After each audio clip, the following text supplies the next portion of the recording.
Thanks for watching Bruins 360. I'm Emily Lewandowski. In the academic world, the semester is winding down, but the Bruins basketball teams are still in the midst of a busy schedule. Thursday, December 5th, the women's team played an away game against Barber Scotia and won 65-47. Then they played on the 6th and walked away with a win against Toccoa Falls, 61-41. And the men's basketball team played an away game on Friday, December 6th against Toccoa Falls as well, and they came away with a win, 80-71. Larry Taylor, sophomore guard on the men's basketball team, sat down with Bruins Sports Information Director Johnny Gamet to talk about the team and the season so far. Johnny? Thanks, Emily. I'm here with Larry Taylor of the men's basketball team, and we're just going to be talking all things Bruins basketball. So let's just get right into it, Larry. One thing, you and I were having a conversation a couple weeks ago, and some people as they play a particular sport, they'll wear a number based upon their favorite athlete, their favorite NBA star, or whatever it may be. You wear the number 21, but not necessarily for those reasons, but for a special reason. Just talk to us about the significance of 21. Yeah, in high school, when I was at Northport High School in Florida, I had a real close friend of mine named Marcus Freeman. And unfortunately, when I was a junior and he was a sophomore, he got in a car accident and it took his life. And he was actually a really good football player. And he wore 8 on the football field, but he wore 21 on the court for basketball. And it just, whenever you have a real close friend that dies, it kind of opens your eyes to how quick life can go.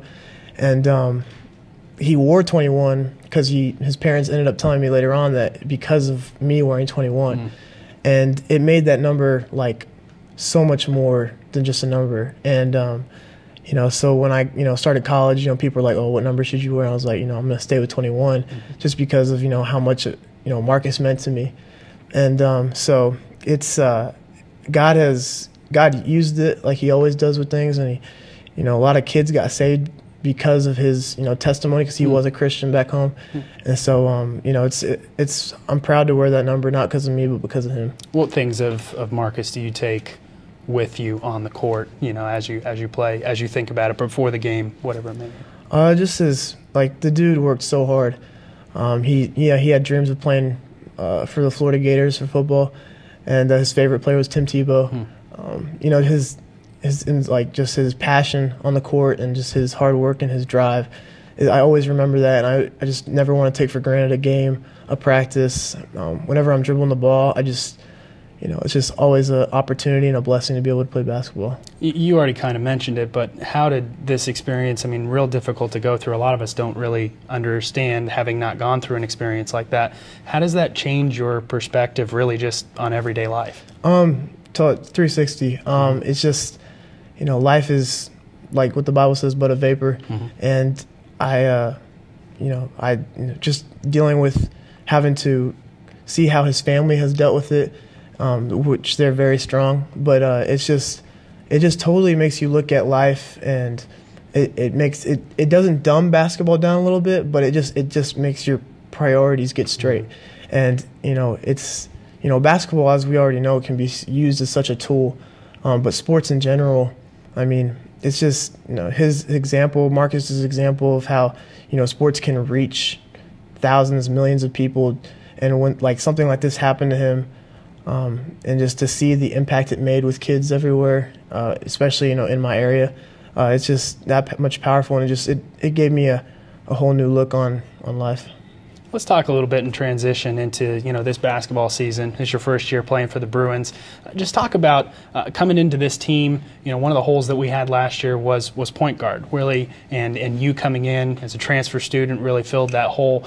On this team, based upon some other teams that you've played for in the past, what's something that you look at this team and say, man, I'm glad to be a part of this team because of this?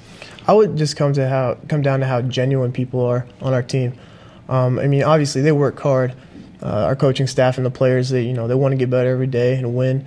But when it comes down to how real people are on our team and how true and genuine, and there's no fakeness, and I admire that to an extent. I'm so blessed to be around that, and it's cool to come somewhere where you just they're telling you what it's like, and it's really like that.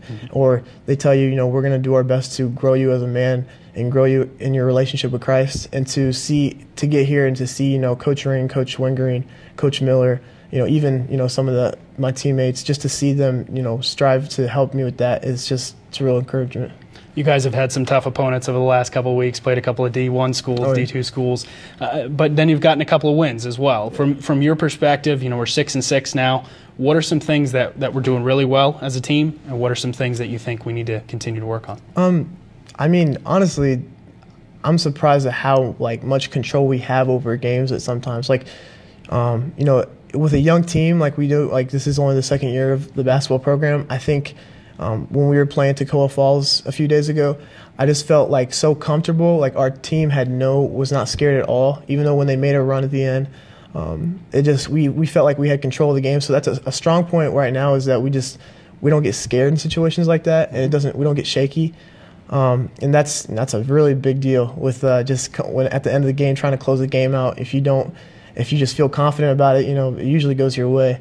But some things we got to work on is just, we're not a big team. So I think that if we just work on, boxing out every possession, not letting the other team get second chance points, we play great defense, but because of our size, we tend to let some offensive rebounds, and that hurts us sometimes. So it just comes down to, playing bigger than what we are, which we do, but we just, always can keep improving in that. Awesome. That's Larry Taylor of the men's basketball team. You can catch him and the Bruins anytime at bjubruins.com. Emily, back to you.